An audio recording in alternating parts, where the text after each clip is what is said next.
Welcome back to No Permission Necessary. I am thrilled to have our guest today be our first male in the hot seat, which I feel like is going to be really great for our listeners, but I'll give you a little bit of background here.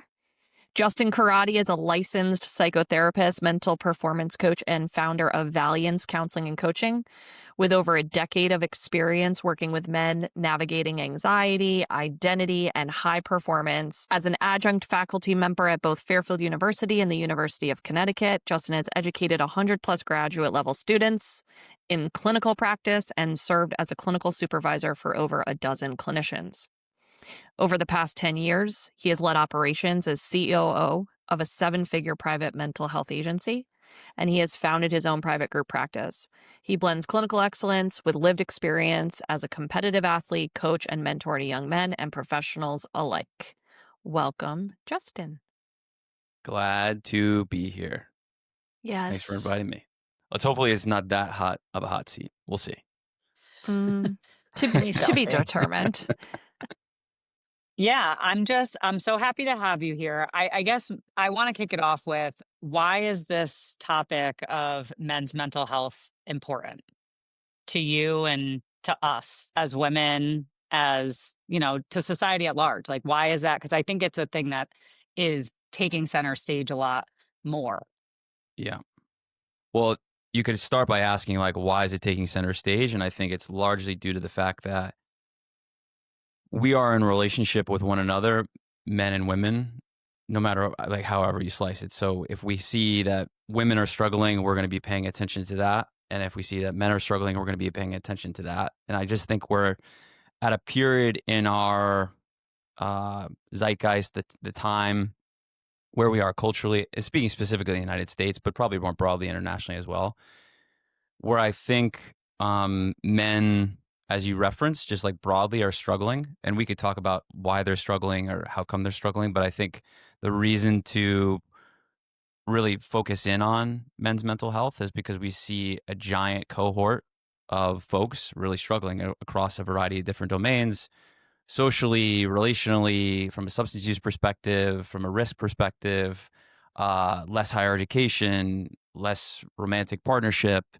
less childbearing. There's a lot of, I think, risk factors, quote unquote, and it seems to be a growing phenomenon specifically with men. So why should women care about that? Because I think women are in relationship with men and men are in relationship with women in all ways. Welcome to the world, right? It doesn't necessarily mean romantic. It just means wherever you are, you're in relationship with one another, macro, micro, or even at the middle level. So if I think your audience probably could resonate with, they probably know a male who's struggling, and therein lies why we should care about it. Do you think that now men are struggling more, or it's just that, I don't know, there's a little bit, there's more advocacy around speaking up and getting help, and, the services are different than, say, 70 years ago? Yeah, it's the current environment, and you probably have experienced this in your work as well. I think one of the amazing things about this upcoming generation, prior generation, even I'm a millennial, even my generation, is I think they're far more vocal and understanding and insightful about a pursuit towards authenticity and vulnerability and an understanding that mental health is a real thing. So for any qualms that people have around generational differences, one of the amazing things, in my opinion, of these past 3 generations, let's say, specifically young adults, is that they're very open to this kind of work. So I think it's probably true what you're saying, that the more vocal these kinds of conversations end up being, the more we're able to attend to them. And how come they're more vocal? Well, because people are more open to expressing this stuff. So if you dial it back 70, 80 years ago, it's unequivocally people were struggling with mental health. It just wasn't as open to be talked about, Yeah. right? I do think it's worth also defining what struggle means, because I think everyone's definition may be different there. And I think there are specific domains that are drawing some attention. When you have an epidemic of loneliness or an epidemic of young men not engaged in the workforce or not engaged in higher education or not engaged in child rearing. You see a population decline. These kinds of things, I think, draw national attention or even international attention. I think the UK hired like a loneliness director to oversee this challenge, right? So it goes from maybe community specific challenges, maybe a community here or there is really struggling, to when it hits a national level. Jonathan Haidt's book, Anxious Generation, like we Hmm. start to see this as being like pretty prominent across not just local communities, but a broader sort of pattern. Um, so that's kind I of mean, my take. our Surgeon Right, General put out a in 2023 around the epidemic of loneliness. right, So right, when you right. say like the UK is appointing this person that's like overseeing correcting this phenomenon, which I have my own thoughts about it. I think technology plays a big role. I think social media plays a big role, but um, what have we done since that Surgeon General's warning came out? And I would probably say not a ton. Right? I think it's left to us, right? Us as therapists, helpers, coaches in our practices trying to create some community, right? Because people believe that they're in community on social media when they're kind of like passively ingesting people's lives, that Right, like they know these people and they're their friends, but right. are they? Like, do you really know what's going on with them? Because that highlight reel, that person may actually be struggling in the background and we don't know, right? Um, Totally. Well, it's not really connection. it's definitely not connection, and you're right to pinpoint at least one of the areas that I think causes some of this challenge. So obviously social media being one of them. I think it's multifaceted.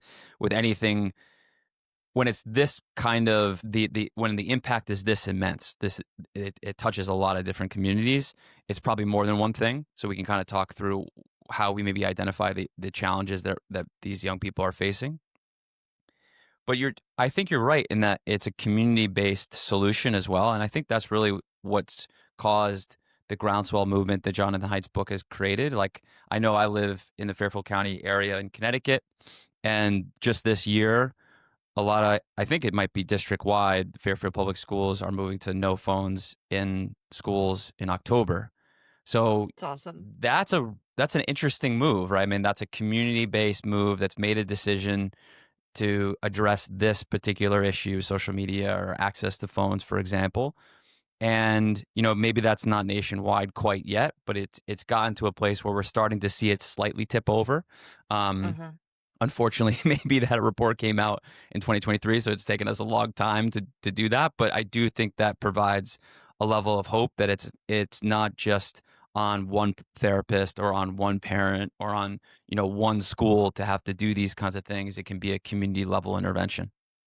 Well, how do you feel like it's shown up even in your life, right? So, as a millennial, as someone who works in the mental health space, but Hmm. as a man, what has that looked like for you, for friends, for colleagues? How much do you openly speak about your own day to day challenges or your friends' day to day challenges? Like, I feel a lot of the time we're in a space with a plethora of helpers, Yeah. and I think we're really good at sharing how to help others, but what about you? And how does that affect you? I mean, new dad, all so many changes going on, career shifts, you know. Yeah. Well, that's a really important question. Phase of life matters. So the phase of life that I'm in right now as a new dad is I think for me, maybe for men generally or dads generally, it is a pretty isolating experience because you're paying attention to the most important thing in front of you. Right. So I have this like baby, and I have, my wife in this case, who I want to support my wife in her efforts to take care of our child. And I obviously need to be there for our child as well. And it's very difficult for me to find time to prioritize my friendships the way that I was able to in the phase of life prior to having a kid. And so Mhm. when I was in my 20s, I found at least in my experience, I don't want to speak like too broadly here, but in my experience, I was able to have a lot of social connection, a lot of deep connection in sort of like, let's say, a handful of friends, and then a lot of extraneous great connection with a bunch of different people in my life. And so that was really rewarding, really fulfilling. It didn't feel very isolating. I did not experience a tremendous amount of loneliness. If I had challenges, I felt as though I was able to juxtapose those challenges with my peer group and sort of see that I was actually not as far behind as I thought I was, or we kind of like commiserate over the challenges of being in your 20s. And then I think it just becomes, at least in my experience, increasingly difficult to maintain those friendships in this new phase of life where back end of your 20s, you're prioritizing your career, at least again in my case, you're starting to really focus in on maybe your nuclear family, what it is that you want out of that phase of life, that specific role change towards fatherhood, let's say. And to reach out and to grab a community of men and commiserate is just more difficult. Now, I do think it's worth, and this is something I work on a lot with my clients, I do think it's worth auditing where where you are in the roles in your life. So, I'm a husband, I'm a father, I'm a brother, I'm a son, I'm a grandson, an employee, I'm a boss. And every one of those roles, I think, gets paid attention to in differing ways. And it's important for me, at least, to occasionally audit how it is that I'm showing up in those roles that is both true to myself, what I value, Mhm. and areas that need attending to. So right now, I'm probably over indexed in my role as husband, father, and business owner. And I'm way under indexed in my role as brother, friend. I'm pretty good as a son right now, definitely not as good as a grandson. Right. And so, what can I do behaviorally, tactically, actionably to maybe live more in line with those kinds of roles, the things I value within those roles? That's incumbent upon me to do, and that's really the way I've done it, Molly. Is I've just audited where am I Yeah. missing and what can I do to change it. What about when you're having a moment of fear, maybe feeling less than, feeling like I don't know what I'm doing, which is very common, I think, in when you're a new parent, Yeah. Mhm. or a new business owner, or doing anything new for that matter. But like, who's your what's happening and who's your go-to? Because I think men and women definitely communicate differently and rely on their supports a little bit differently. Yeah. So there's both the relational aspect, which I think you're referencing, Jill, and then there's also the behavioral aspect, which to me, just the way I've worked has been what's kept me stable. So I am incredibly regimented and disciplined in my behaviors when I get anxious. So if I start getting anxious or worried about a new opportunity, you guys referenced a couple of the things that I've done historically with my teaching experience. Those each time I started a new class, that's a big deal for me. I want to make sure I'm teaching the graduate students in this case that they're going to get the highest level of academic competence that I can provide. And so I need to do what I can do to control what I can control prior to an experience which I know is anxiety provoking. So I need to do the kinds of things that I can do to prepare. And this is where, my regimen in the gym and my body, taking care of my body, taking care of my sleep, really becomes a priority. Now, I'm getting to the relational question that you're probably leading to, but really for me, it really is taking care of the behavioral side of things first. On the relational side, I've had the benefit of having one-on-one mentors that I can trust and that I can bounce ideas off of. So I don't do best in a community forum. Like, I'm not a very extroverted person. I'm not the kind of guy who's, going to be out just talking about what's going on for me in like a social setting. I'm much more grab a coffee, hang out with a buddy or hang out with a friend or hang out with a mentor and kind of chat about the difficulties that I might be experiencing or the anxieties I might have. So this is hopefully not a cop out here, but one of my primary mentors is my dad. I feel very comfortable going to him, working through challenges, talking through challenges in a way where I know I'll be listened to without judgment and also a sense of direction. He obviously knows me, so he can provide some pretty candid feedback if he wanted to. And then I have peer groups. Honestly, a couple of my peers who I've worked alongside, much like yourselves, you guys have worked together. They've known me in those kinds of ways, and so I've felt comfortable going to them over a cup of coffee and kind of talking about the things that I aspire to be or the jam ups that I might be experiencing. A lot of my mental health, for whatever it's worth, a lot of my mental health challenges are far more problems of the future, not problems of the past. So I'm more ambitious Sure. and I'm more thinking about where I want things to go. And so I get jammed up in feeling maybe, let's say, not good enough or too perfectionistic, or I have a tendency of over engineering things.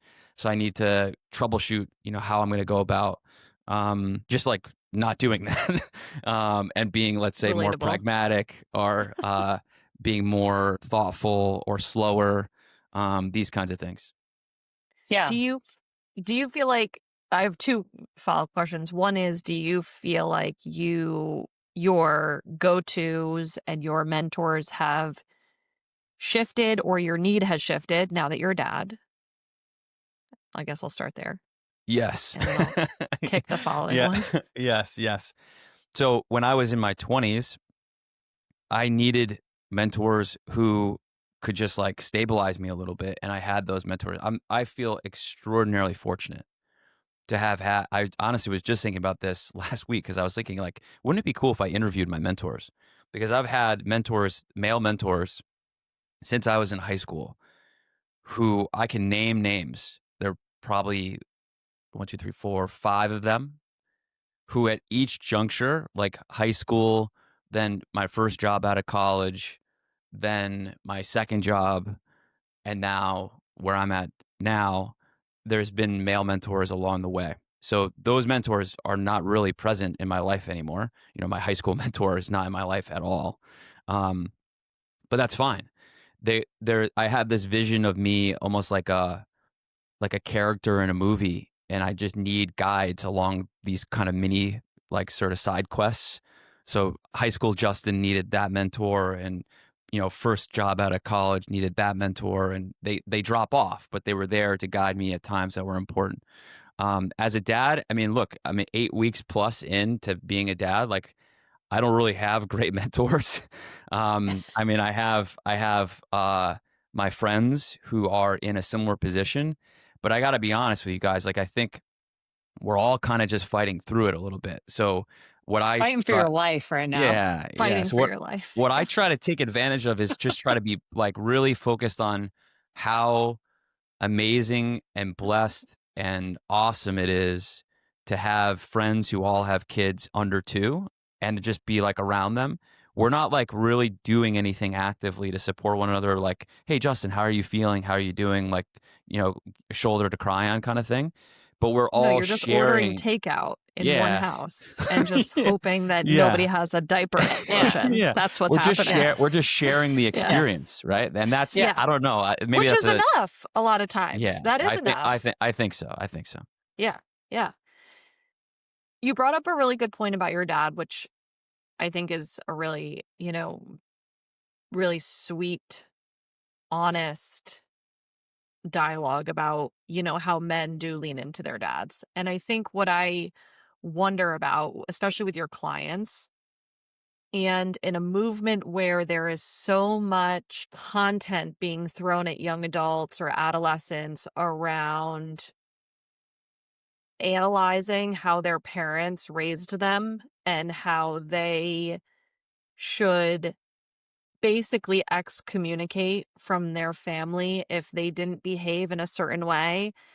I would love to hear more about how you work with clients, help them understand the relationship they have with their parents, and with young adult men specifically, if they do have a rupture with their fathers, how they can maybe reinvent that relationship, because I feel like that's a really big. We see it in women with with Mm. moms, right? We I think we see that lens a little bit more than we see it from the men's lens. So I'd love to hear a little bit about that. Well, even how about all the kids that don't have fathers at all? I mean, I think that's a big statistic too. So I don't know Right. how much you're seeing of that, but there's a generation of young men who are growing up with in a single mother home or without a father. And that is challenging too. Very challenging. And a lot of so let's just sort of define the population that I tend to do. There's a difference between what Justin does specifically in the work and what Valiance does broadly. But just to kind of, it might be helpful just to sort of define what my day job looks like. So it's a pretty narrow view on clientele that I think I don't want to get misconstrued as it's representing all male issues. I don't want to speak for all men. Um, in my specific work, which is Fairfield County, Connecticut, which is a higher socioeconomic status type individual who's seeking out treatment, who tends to be able to pay private pay, non-insurance, who tends to be relatively homogeneous in terms of their race and identity. Those specific men that I tend to work with end up pretty much having, for all intents and purposes, absentee dads due to the fact that they're often working a ton. Mhm. So we see a lot of fathers who Hmm. are available as sort of the patriarch or the sort of the stereotypical provider, but who are just straight up not available Emotionally emotionally. absent, Correct. which that's a lot of the work I do with EMDR, with attachment trauma. And I say to clients sometimes, you may have had a good childhood in terms of you went on vacation twice a year and you had good parents and you have like these nice family photos. But when we get deeper under the surface, where your emotions tended to. Correct. That And a feels lot of, and threatening, though. That feels that threatening because a lot of people will push back on that and say, I had a great life, right? Like I they'll I lean into that. actually I actually disagree. I think it is actually very freeing and almost like the puzzle pieces click when people are like, oh, that's why I behave this way in Mm. relationships, or that's why I behave this way, or think less of myself, or don't know how to identify any type of emotion that I have. And I binge eat, or I drink more, or I do all these like behaviors, right? Because no one taught me how to have emotions properly. Yeah, and attend to them in a two-way parenting dynamic. So, if the burden of responsibility was placed on a single mother, or if you're a son or probably a daughter too in a divorced family, the burden of responsibility for that mother is tremendous because she has to be both the Mhm. sensitive and The attending enforcer. maternal. Mhm. Yeah, exactly. And then also the enforcer. So that becomes incredibly challenging and it just makes it quote unquote, let's say easier if you have two parents who can attend to two different types of emotional sensitivity at the time when it's occurring. So I agree with you, Joe. It's interesting though, because from an EMDR perspective, you have clients who are ready to do the work in theory, right? There's a level of Theory. depth to EMDR that it's hyper focused on the trauma side of things. And you're right to point out. I think this is actually an interesting conversation around attachment based trauma as well. I'll just Hmm. tell you from my experience. You mentioned that men and women communicate differently. Like, let's just say broadly that my clientele don't really know what emotions are. so, so we're talking about like fundamental baseline Like the elementary feelings style. wheel. Yeah, literally starting from scratch. Yeah. So, and what Yeah. that means, and this I think ties into some of what you guys are asking is like, okay, what's the impact of, let's say absentee fathers or not having a father in the mix, and how do I fill that role in my particular work? Well, clearly there's an affinity just based on gender, right? Like a mom will see my picture and say, well, this, young Johnny could probably do well with this guy. And that I could be a terrible clinician. I'm just a male, right? So they could just pinpoint me based on gender. When I work with these guys, it's trying to model a different way of showing up that isn't so much about a performance or achievement or results, which I think tends to be in large part the conversation that they're getting. It's like, hey, Johnny, you should be doing more. You have so much potential. And that I think is an inherently disempowering message, which sort of misses that Johnny might be trying really hard or Johnny might be wanting to go in a different direction than what's already being sort of proposed to him as his future. And so it's just a different way strategically that I try to engage with these guys, far more relational, far more open, far more respectful to the fact that they probably have a lot of this stuff figured out, or at least are thinking about it. You know, a lot of the young men that I'm working with are way more thoughtful than I think people give them credit. Way more insightful, or their behaviors actually make sense. You know, why would he be avoidant, or why would he be unmotivated? Well, maybe he just doesn't want to fail. Maybe he's actually dealing with more shame than I think anyone's actually giving him credit. And like we just look past that as an issue. Like, oh well, if he's ashamed, like we just got to get over it. Like it doesn't even cross our radar that someone like a kid who's oppositional, that oppositionality might just be actually a cope rather than an innate trait that he's always had. Um, Uh, and there's a level of empathy there. So, you know, borrowing from what I think I've learned from my dad and from my mom too, is trying to show up for everyone, male, female, boy, girl, doesn't matter, with a level of empathy just to try to seek to understand their reality. I think what you're talking about too around that shame, and to kind of reference Brene Brown's work, right? Hmm. Hmm. The opposite of shame really is that vulnerability. And so there seems to be a cost that men and younger boys, I think, have towards, well, if I cry, then I'm viewed in a certain way. I'm seen as weak, right? There's this connection made about 100%. vulnerability and being weak that I think is amplified in the male space. Um, and that's also generational, right? I've heard even dads in our communities, right, that say, "Don't cry, don't act like a girl," right? But what do you feel like the cost is personally, professionally, for men who suppress their vulnerability?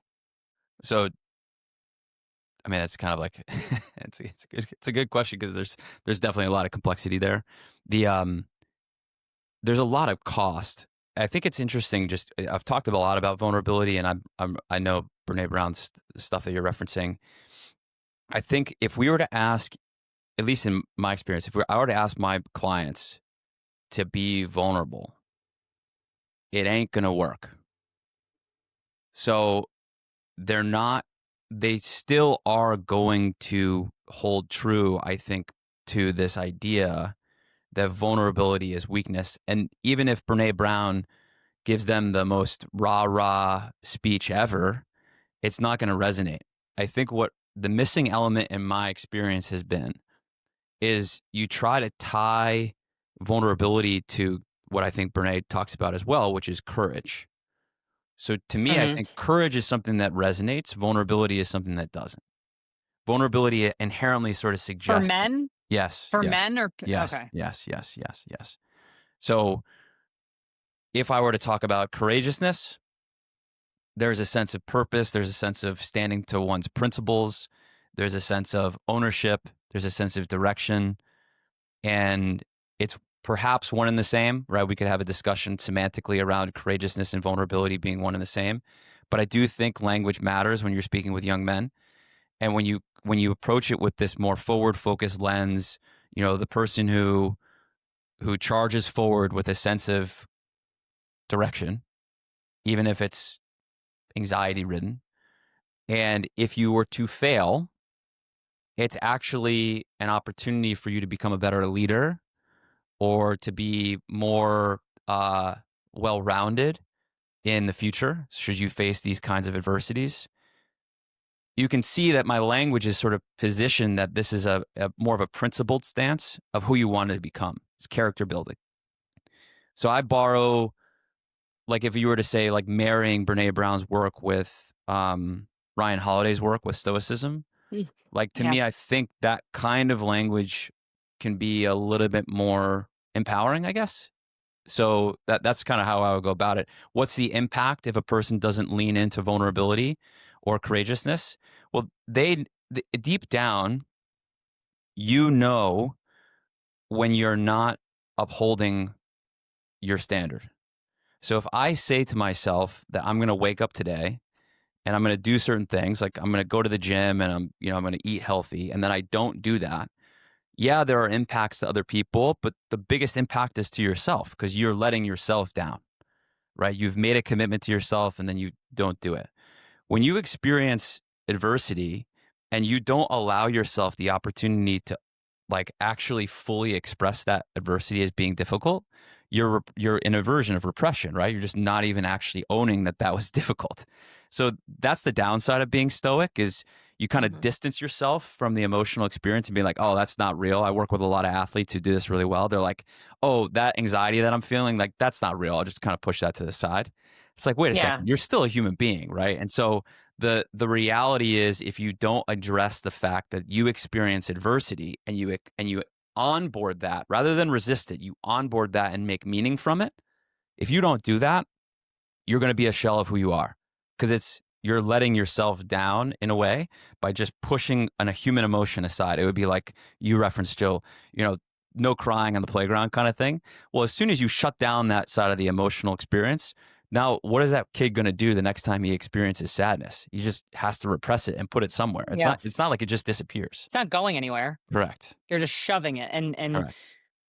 I agree with what you said. And as we were talking, I'm thinking, okay, I don't use that language necessarily, but my approach with men in my therapy practice, which just sounds like, we definitely, I'm sure, have different styles, but I definitely change how I talk to some of the men Mm. in the therapy room with me. I mean, I work with a lot of first responders, some veterans, some we're talking like the macho men, right? They're Hmm. coming in, they wanna they're coming for therapy, but I also think there's this thing that they do where they want me to think like, yeah, I'm here and I have this thing, but I'm actually okay. I'm good. And it's like, dude, it doesn't seem like you're okay, like let's just call it what it is. And I think it's our responsibility as helpers and therapists. The vulnerability doesn't mean like I want you to be exposed and vulnerable throughout the world everywhere you go, right? There's a time and a place. But the thing is for me to model that you can be vulnerable in these relationships in these intimate relationships, right? And like sometimes especially as a female therapist, there is this process where I'm kind of showing you how you can then bring that home to your wife, how you can then bring that into the world with, I don't know, your children, how you can reflect, hey, this is how I'm feeling, and do it in a way that is appropriate, is, sharing that experience with another human instead of you feeling like it's showing your weakness, right? I think vulnerability can actually be really strong. And also, and this is where I change my language up. It's like, if you don't deal with this shit, it's not going anywhere. So Correct. right now, it's running your life because all Correct. your protectors have now gone away. Well, I So think some after of the years of challenge, shoving it, it comes up. yeah. It's going to come What up. I also think some of the challenge, and this goes back to Justin when you and I first started working together, because Justin and I used to collaborate when I used to work in Fairfield County through his old organization, and we shared mutual clients. And I think that the bigger challenge was not necessarily helping the young adult male find his courage, we'll use that word, and or vulnerability if they're feeling more comfortable in their space, but it was helping the fathers, okay? And the fathers of these young men. Just a couple weeks ago, I was talking to a dad of the importance of his son kind of sharing the fears that he has around communicating with him in terms of his vocational current position, right? Because vocational status for the young adult male, especially in and around the clientele that both you and I work with, Justin, matters, right? There's a lot of pressure on where you land on the totem pole there. And this father could not grasp. He couldn't grasp. He kept going back to the job, and maybe he needs to look for a different job.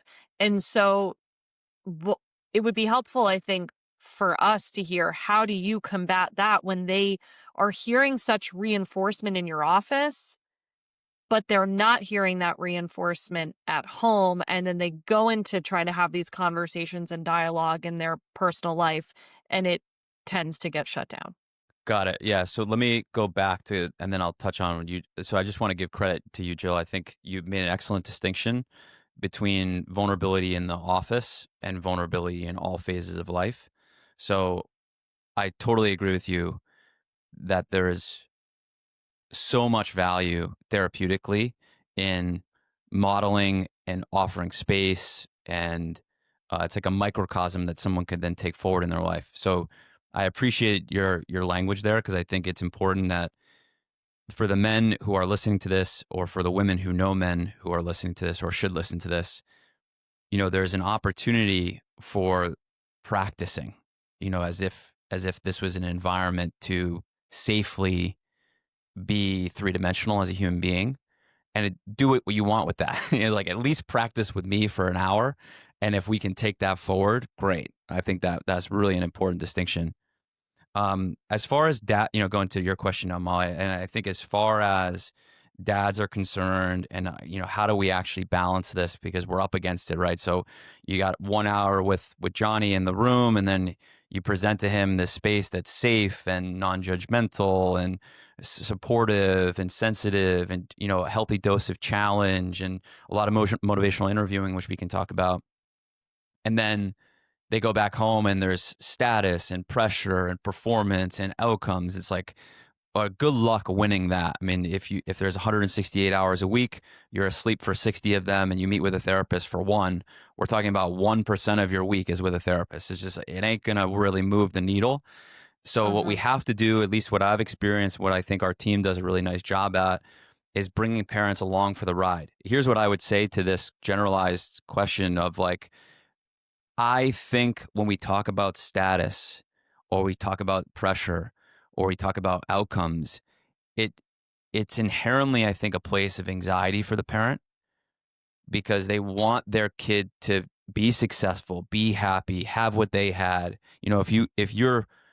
If you're used to certain things, luxuries in your life, you want your kid to be able to take advantage of those opportunities, and like, not squander the resources that they've been given.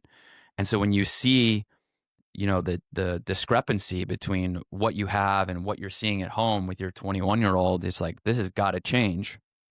And so what you'll do is, rather than own your anxiety about that discrepancy, you'll just put a ton of pressure on the kid to ameliorate your own anxiety. He's got to go to this. He's got to do this. He's got to go to lacrosse practice again. He's got to be in the gym again. He's got to do the recruiting process. He's got to do this, XYZ.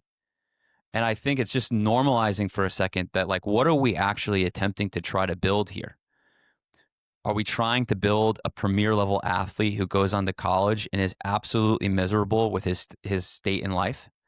Because that's the direction I think we're going in. Is that I work with one 18-year-old who stands out to me. He's like, he got down to Tulane, and he's like, for 18 years, everything's been carved for me. The path has been carved. All the extracurriculars has been carved out. I knew exactly where I was going to go. I was going to get into the best school possible. And then as soon as I got there, I didn't even know what I was doing there. And so we have just lost the plot if that's the answer that your 18-year-old son is giving you. What are we after? Are we trying to build perfect robotic humans who are like straight A students and the best lacrosse player ever? Or are we trying to actually build guys of like strong character? And I truly believe that in a parent's heart of heart, if we can normalize that the pressure is real, like, yeah, keeping up with the Joneses is like a real thing. Taking advantage of the resources you have is a real thing. Not seeing your kid live up to the potential that you once thought he could do is a real thing. We just have to normalize that it's really hard to watch your kid go in a different direction than you thought he should be going in. And yet, is he a good human? Is he going to make a difference in the world? Is he kind? Is he actually going to contribute? Right? Is he going to be a good partner? Is he going to be a good friend? Because when he's on his deathbed, he's not going to give a shit if he, graduated from Princeton with a 4.0 but was miserable, right? It's like, we're trying to build good I humans. Yeah, I don't know that there's a lot of parents asking those questions all the times, especially when you're talking about high net worth, high status, that group of people. I will say I send my kids off to school and I say to them, be a kind friend. Like that's what's Yeah. important to me, right? Like Yeah. have fun today and be a kind friend. Like Yeah. that's it. Try your best and be kind. Like because at the end of the day, and I instill in them, right? I'm like, you don't need to go to college. You don't. I want to take that pressure because there's pressure from the world at Everywhere. large, Everywhere. right? And I think pressure actually can be a little healthy, just like I think anxiety, like that feeling of anxiety, there's a purpose to it, right? And Yes. I'd like your take on like, can pressure ever be healthy or is it always a bad thing in the long term? Like what, because you work with athletes, you work with high performers. So there's pressure in those environments and diamonds come from pressure. So there's some good that comes out of it. Let's go. Yeah. We had to fact check that on one of the That's episodes, good.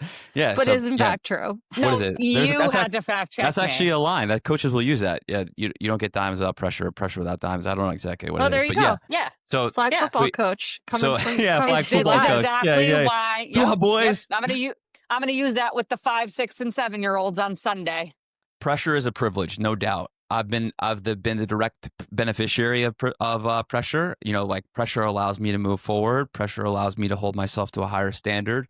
Pressure is important to apply. But here's the thing that I love that you said, Jill. There's enough out there already.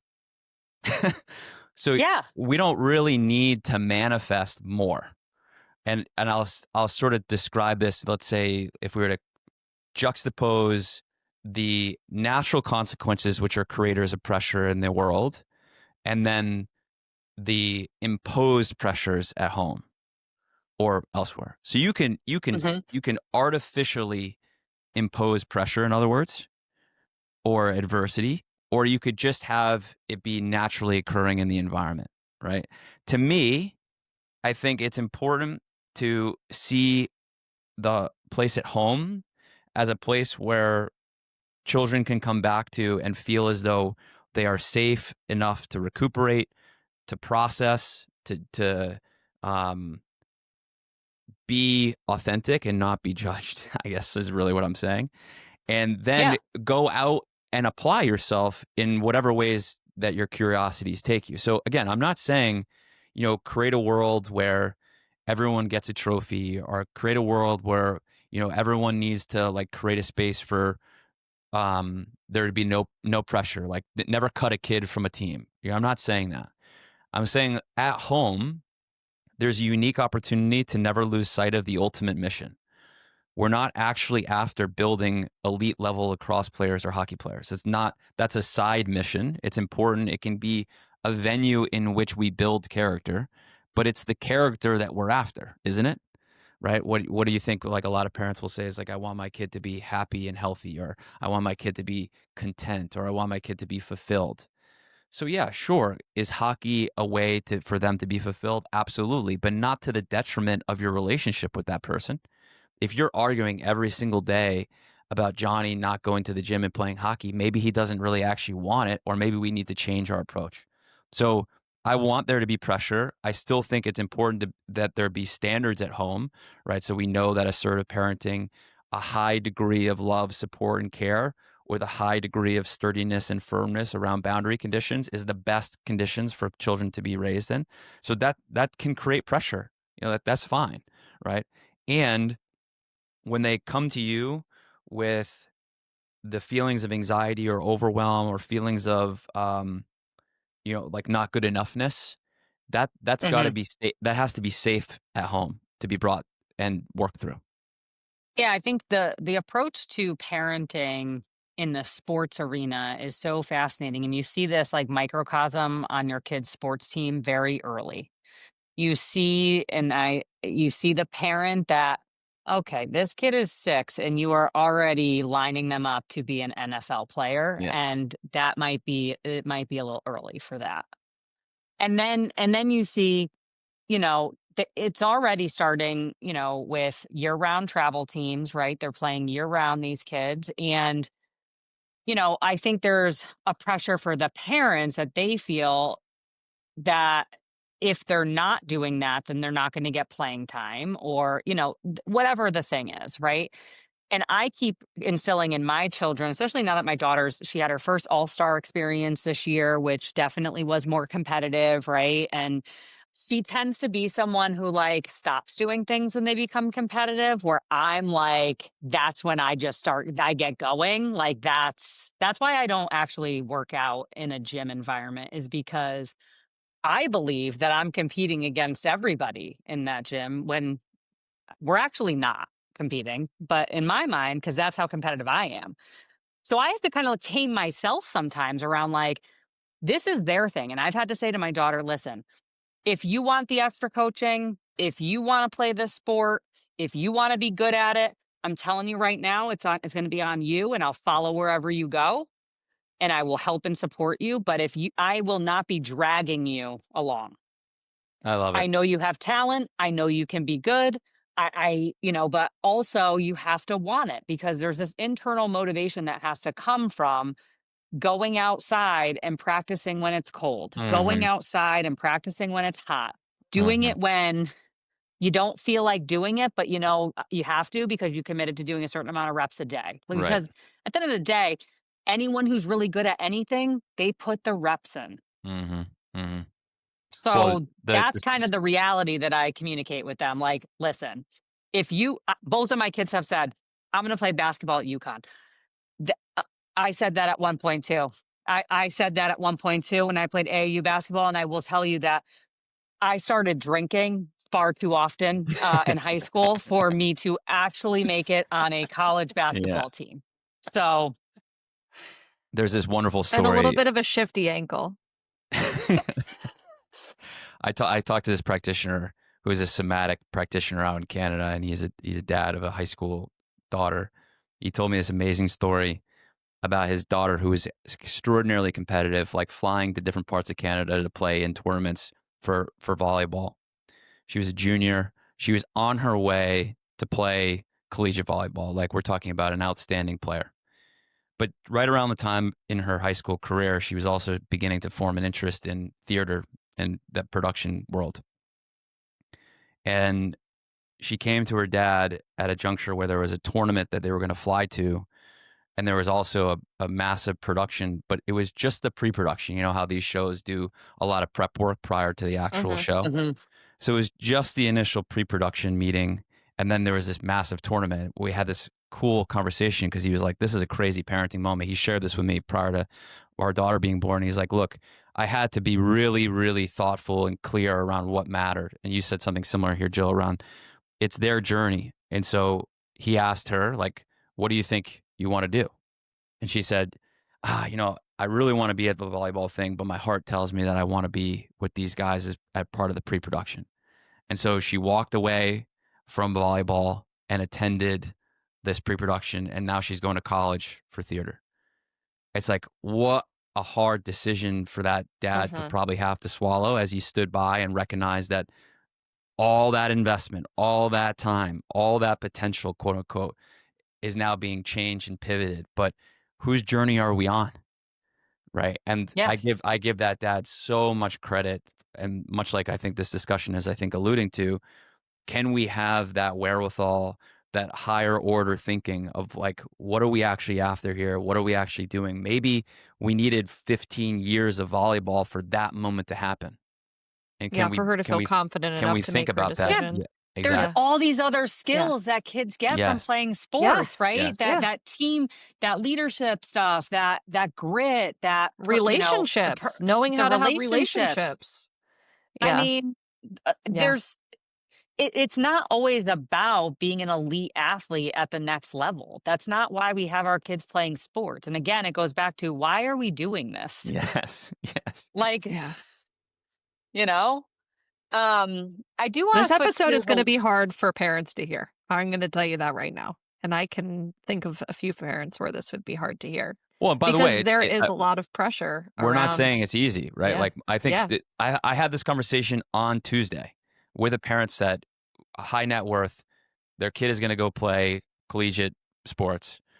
And we're just like the cool thing when I have these kinds of conversations is it's like a secret conversation. It's like, everyone knows this, but no one talks about it. Yeah, Right. exactly. Yeah. Uh, Yeah. Yeah. like, it's okay. Guys, we can all kind of make fun of the fact that this is a game. Right. And so, like, how do we want to play Yeah. this game that works good with your family? It's like, yeah, you guys are millionaires. Yeah, he should probably be playing lacrosse. Yeah, we should probably be talking about advocacy. But how can we do this in a way that makes sense? Okay, cool. Break, go do your thing, play the game, right? But it's not. I'm not saying it's easy, and I'm also not Yeah. judging at all. By the way, if you want to play status games and go for it, go for it.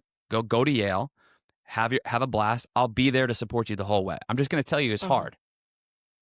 Well, Yeah. there's some emptiness and loneliness associated with that too, right? Because again, coming from like the substance use world, right? You're looking to fill a void, right? There's a hole in your Hmm. soul you're filling, whether that's, we could put it, it could be alcohol, drug status, whatever that thing is. But something that I was just going to also remark on is there are also those kids and those just maniac level athletes. And mostly they make it to the pros. Those are the ones that make it to the next level, that they are laser focused. They're going to be outside doing the reps. They're Mhm. they're the ones driving the train. So I Obsessed. also Mhm. They're don't want to obsessed. say that I also don't want to say that it's always the parents pushing them, although we have the examples of like, Tiger Woods' dad, and there are those examples too of the parents who really push their kid to the next level. But some of these Right. athletes, like you see them, I watch the Netflix series on like the quarterback and the like some of those people, they will say like they've been obsessed from the beginning. This is their thing. Mhm. They live, Mhm. breathe, eat their sport, and that's what they that fulfills them. So But I also think the there is connection also to the that. substance the connection to the substance abuse is, a whole nother part 2 to this podcast, to be honest, because we don't have time to get into all that. But I will say, I remember a friend of mine who I think was a pretty decent football player, right? I don't know how far he went with his football career, but and then he really struggled with substance abuse and eventually got sober years later. But he would equate his time on the field as he would score the winning touchdown and everybody would go nuts and there would be this chanting and cheering and it would last maybe 40 seconds, we'll say, under a minute. And then the game would resume and on to the kind of the next play. And he said he chased that cheer all the way, post football into substance abuse, that Yeah. feeling of I made it, right? Yeah. And so there is this chase that happens that also can be a catalyst for good, but could also be a catalyst for that isolation, unworthiness, Totally. fear of not I being good just enough.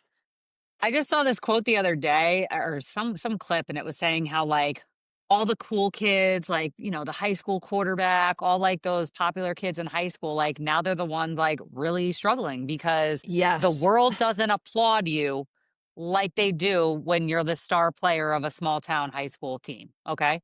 Like you were the biggest thing then, and then you go out into the world, and like that's just not how the world operates. Mhm. You're not getting Mhm. that recognition anymore. Yeah. I think in some ways we're talking about divorcing ourselves from outcomes, which is hard to do Mm. because I think, as you were referencing with that person you knew, Molly, like if you continue to attribute your self worth to the outcomes that you receive, you'll consistently be left unfulfilled. Mhm. Fulfillment is an internal project, and it has to be from within to without. So it's like, look, I still am extraordinarily competitive and I still want to win. I have that internal drive very much Same. so. Yeah. Yeah, Jill, you were crushing the gym. Like, you got to work out by yourself like that. Like, I get it, right? I understand that that's a thing. Uh, but if I continue to attribute, like I said, and if I continue to attach my entire self worth to whether or not I'm winning, well, winning is not entirely in my control. It's like there's a lot of other factors. I have an opponent. And if the opponent is It's also not binary, right? Like well, say winning more. could mean a lot of Well, things. exactly, exactly. This is part of the work. I mean, now you're entering into you're a fly on the wall for a lot of sessions. We have to begin to define these terms where we started to define when we started this conversation, like what is struggle? What is success? What is meaningful to you? What does winning actually mean? Is it actually valuable? Right? Is it how do Uh-huh. you know? Like when you get there, how will you know? The classic, like pretty much every athlete post winning something will be like, yeah, the winning was cool, but the next day I kind of forgot about it. So it's a peak experience, but the thing that resonates with you is all the work that you did to get there. And it's Hmm. this sort of the old trope of, the journey is more important than the destination. But like that's where I think we want to pay a lot more attention to is all the grinding is the fun part. So set yourself up for big, hairy, audacious goals and identify them and be ambitious in achieving them, but recognize that like achieving them isn't the actual fun part. It's the stuff to get there. That's the fun part. Well, I think this is a really good segue into some of the more, I wouldn't say controversial questions, but a little bit more risky questions that we wanted to ask in terms of men versus women. And so we had a couple thoughts, and I think because you're our first male guest, and given your career and, your profession, I think you're an expert in your space. And so when we really thought about this episode, some of the questions that are important to us is to understand what it's like for a man to be married or to be in relation with a high performing woman. So where does that rub against maybe your traditional masculinity? Maybe where does it rub against, and I'm not saying you specifically, I'm saying the Yeah. people that you work with. Where does it rub up against maybe the high performer young adult male who then transitions into a different space in adulthood, right? Maybe that change happens for them where they were once in a different type of arena and then in adulthood that shifted. So really understanding your lens and what you see as maybe some of the takeaways in that space. Well, I happen to be married to a high performer Oh, and great. We We didn't love um know that. that. yeah, and I can speak to my experience and a little bit to my experience with clients as well. The metaphor that I tend to use here is two trains. Like when you're on the train to New York City, sometimes they're like within 6 inches and they kind of freak you out. They can both be heading in the same direction, but they're literally like Totally. 6 inches away from each other. So So true. like Yeah. if you're just a single train, like you don't have any inputs, you don't have any uh different sense of direction, like you just are heading one way. And what I think a lot of the times we're looking for in partnership in a relationship is someone who can join us in that same direction, that same path, parallel path, and be supportive in a way. Uh, the highest performers feel safe enough at home to continue to perform at high levels. Look no further than any professional athlete who credits their wife or credits their support team for their ability to continue to play at the highest level. When a person wins the U.S. Open, I think is happening or just happened. When a person wins the U.S. Open, what's the first thing that they do? They go over to the corner of the court and they celebrate with their team, their family, their support staff. The highest performers don't do it alone. In fact, it's quite the opposite. The highest performers are in relationship with other people who can point out gently but compassionately and firmly the challenges that that person might be up against because they can hold a mirror to that person like nobody else. And they are offering the opportunity to share experiences that makes the experience of high performance that much more fulfilling. If you were to do it alone by yourself and never get to celebrate, it wouldn't be worth it. Again, going back to the analogy of people who win the Super Bowl, imagine not being able to celebrate with your team after. Like you win, you grab the trophy, you get back on your plane. It's like the whole point is to celebrate with everyone. Uh-huh. It's the shared experience that makes it beautiful and it makes it worth finding. So I do think connecting that to what it means to be a young high performer, a lot of times it's just difficult to get to that place. Like I don't think my 24-year-old self would have said what I just said. I think it's a pretty you're pretty egocentric when you're in your 20s. I think you're still trying to identify what you care about. And so the world tends to be kind of revolving around you. And generally speaking, I don't think you have a great deal of empathy or understanding for another person's experience. But as you get older, you realize that it's just like, first of all, A, way harder by yourself, B, way more fun with other people, And C, you might as well find people who are on the same parallel path as you. And that's a lot of the Mhm. relational work that I do, is trying to like, young men don't always feel comfortable on the outside, as we referenced before, talking about struggles. But one area that a lot of people struggle with, men and women, is just relationship. And so in the context of therapeutic work, can we open up a dialogue around how relationships allow you access to the best version of yourself? And that's something we can talk about in our work. Well, knowing that you're married to, you know, your lovely wife who's a high performer, where do you feel like you find the most lessons that you take away from her about resilience, Oh, adaptability, it's like countless balance, lessons, countless lessons. grit? Like, so she's literally, she's way more grounded than I am in the things that are important. So I have a tendency of completely over indexing on things like work when I like try really hard not to. But like, one of the things that's I'm most impressed by in my relationship with her is that she has never lost sight of what matters most. And it is incredibly grounding for me to just be drawn back to earth, like literally daily. Um, She's also way, way nicer than me. Um, so she helps me be a better version of myself. I'm super grateful that our daughter gets to see her, because I'm not always super kind, or maybe I'm just anxious and very introverted and hiding, but she's much more sociable.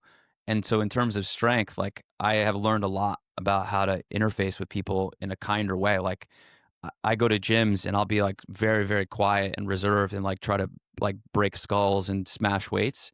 And she's chatting up like random people and, forming relationships with people. We go on vacation, go to gyms and stuff. She'll form relationships. So, I mean, what an amazing skill! Like, what an amazing strength! What an amazing thing that I get access to, that I can try to build off of and be kinder with people around me.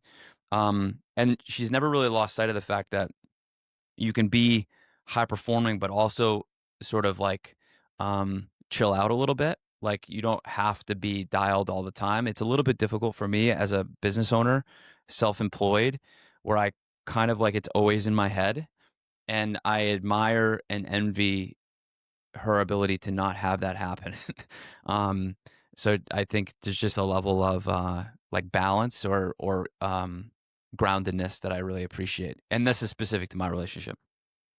It's funny See, because that's my literally husband. That's my husband, right? My husband is the nicer one who's same chatting with everybody mine. up. Yes, That same. maybe it's There's something I don't about that. We have to check our guests because every guest that we've had on is the unkind one. I'm not sure what's happening.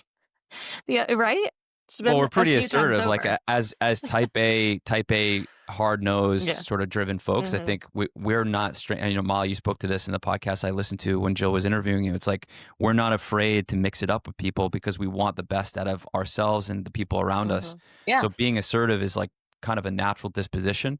It's allowed me to enter into leadership positions, but at the same time, that doesn't always track very well in like forming new relationships. Do you feel So true. that men feel threatened by female leadership? Like just you saying that assertive comment, right? Juxtaposed like a man versus a woman being assertive. Like, do you feel like there's some dynamic there? Well, there's definitely a dynamic. I was incredibly fortunate to grow up in a house where my mom was a entrepreneur and a leader, and someone that my dad respected and continues to respect. And so for me, it's not really an issue. I actually appreciate um, the difference of opinion, the leadership that women can bring to the table. I feel more comfortable in certain instances with women at the helm, because I think they actually have a greater sense of what makes things work when it comes to developing a team. They are, on a whole, far less egocentric and far more like, well-rounded. And so, this is my personal opinion, but again, a lot of that stuff has been formed due to my personal experiences. I think, to your point, Jill, I do think a lot of men are threatened by women in positions of power, probably because of a variety of factors. A, they're not very accustomed to it, which is the opposite of my experience. B, it's a little bit of a reflection of just how little or challenging they are now in, like the position they are now in is that they have to do more. And sometimes I think men can feel as though they're maybe in a position of privilege just because they're a male and they're not actually accustomed to having to do the levels of work that women are more likely to have done to get to where they got, right? It's like you have to really grind to get to a position of influence and power because you're marginalized on the most cases and men are not, and like in these kinds of work fronts. So when a guy shows up, he's like, wait, this is supposed to just happen, right? It's like, not really. So I think there's an element of that as well. Um, and there's there's a fear of inferiority just in general. So if I don't feel like I'm good enough with, like we talked about this prior, but if I don't feel good enough in my peer group, I'm not going to open up. If I don't feel good in my Right. workplace, I'm not going to open up. And if a woman is positioning themselves in a position of power, I might innately feel a sense of inferiority, even if it's not something I like fully am conscious of. And so, like, what does that mean in terms of my performance and how I might treat that person unfairly or judgmentally or misogynistically? Um, and these are all things that I think need to be worked on, of course. Yeah. I mean, I really believe that in order to feel balanced, especially in relationship, and I think Jill and I have spent a lot of time on this, to not feel to be sensitive to where people are and to not come off as a threat or to be inclusive. I think Mm, that's it's a hard balance. I mean, I think a lot of times when you're leading a team, you have to have this level of presence, but you also have to have a level of warmth and strength. hmm And yeah, I would say that, seeing women do it and seeing men do it, women have a natural kind of maternal instinct that feels a little bit more natural in that arena. Oh, Um, for sure, for sure. There's a and clarity in men mission. tend to, yeah, There's a clarity in yeah, direction that like it feels far more. I think you guys may have mentioned this, and I think it's worth just sort of highlighting scarcity versus abundance mindset. Like even if a person is experiencing scarcity mindset, there's a recognition that it takes a village, not to go crazy evolutionary psychology, but like I think women are just more predisposed to be more collaborative, and like that tends yeah. to work. That tends Yeah. to get things done. Especially on a team. Yeah, for Yeah. sure. Well, I thought this conversation was fantastic. One thing that we do with all of our listeners is we ask, or with all of our guests, I'm sorry, is we ask them to do what we call a permission slip, which is giving our audience a permission slip of something that maybe they need to do in their life. I was A prepared for this. takeaway. I was You prepared for were this. Yeah, prepared. I did. Yeah. I That's did because give you're him a type heads up. A. You Well, gave him a yeah. Yeah. heads up. No, You're well, the not Yeah. Molly. In gave him fairness, a softball. I beat you to it because I listened to your podcast and I listened to There the you end. go. I got to listen to the whole thing. Type A. See, Um, he came prepared, people. the permission that I would give is to view your life in decades and give yourself time to become the person that you want to become, or don't even know who you will be, but in like there's a level of faith that you'll get there. I think so often in my life and the people that I work with, there's this like weird, like I'm not where I'm supposed to be kind of feeling. And when you write your biography or your autobiography, you don't really talk about like what happened on one specific day. Like no one's going to talk about, September 5th, 2025 when we're recording this. They're going to talk about the evolution of Justin across a 10-year time horizon. And so, how can I be 36 years old and be on this podcast when my 26-year-old self would have laughed at that? Well, isn't that the fun part? You have to give yourself permission to enjoy that part of the journey, and not rush it. I Mm, love that. me too. Such a great ending. Such cherry on top. I really feel like we will likely have to have a part 2 dialogue at some point. Super excited for you and your new venture. So, if people want to find you, Justin, do you want to just share a little bit of how people find you, how people connect with you before we wrap up? Yeah, and hopefully you guys can just pop the links in. We But yeah, will so in the show We notes. will. the easiest way to find us as a company is just valiancecounseling.com. You'll learn about our approach. All of our providers, male and female, have a background in high performance. high performing athletics or high performance in their own personal lives. We're all licensed therapists, and so we didn't really talk too much about failure to launch today. We talked a lot about like sort of high performance, but we do a pretty nice job bifurcating who we work with in that way. So we'll work with, let's say, high school to well into adulthood in transitional phases of life. And our team does a good job. So you can find us at valiancecounseling.com. Personally, you can find me via my LinkedIn, Justin Carotti. And I also have a newsletter that you can join. That will be linked. It's 1% Better. It comes out every Monday at 5:30. Quick 3-minute read to give you some insights from a mental health and mental performance side. So I look forward to seeing some people join. Amazing. Thank you Thank you so much so for much. joining. Yeah, pleasure. Thank you so much, guys. Appreciate it. Enjoy your weekend. Thanks Yeah. for having me.